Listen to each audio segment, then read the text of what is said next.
बनाए रखे महाराज जी। नमोस्तु नमोस्तु। अंतिम जिज्ञासा के लिए तैयार रहेंगी नीता जैन। नमोस्तु महाराज जी। मेरा प्रश्न ये है कि कई मंदिरों में आजकल टाइल्स लगाने लग गए हैं जिसपे वेदी का पूरा पूरा रिफ्लेक्शन दिखता है, तो प्रतिमा जी दिखती है और अपन खड़े होकर परिक्रमा वगैरह करते हैं, तो उससे पाप लगता है या नहीं लगता?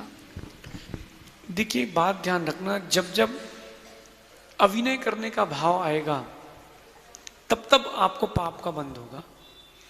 वैसे जो जिनालय बनाने की प्रक्रिया है उसमें जिनालय में 3 द्वार होना चाहिए, एक प्रवेश द्वार और 2 निकासी के द्वार, कि यहाँ से एंट्रेंस किया और वेदी के राइट और लेफ्ट तरफ से 2 ऐसे गेट होना चाहिए कि दर्शन के बाद पीछे मुड़े ना। अभिनय का कोई विकल्प नहीं है, क्योंकि अभिनय का कोई भाव नहीं है। अगर अभिनय का भाव होगा तो उसको अभिनय का दोष लगेगा। कई बार मैंने देखा कि लोग, हमारी परछाई रहती है कई चौके में, जब पढ़कते हैं तो परछाई से वो साइड से होकर के निकलते हैं, उनको लगता है कहीं अभिनय ना हो जाए। भावना सही है, लेकिन ऐसा कुछ पाप का बंध इसलिए नहीं होगा क्योंकि वहाँ देवसास गुरु का कोई ऐसा अभिनय का हमारा भाव नहीं है।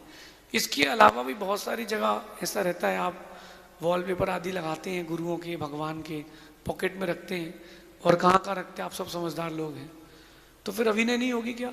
बिल्कुल नहीं होगी, क्योंकि अभिनय का भाव नहीं है। इस प्रकार से लगाना।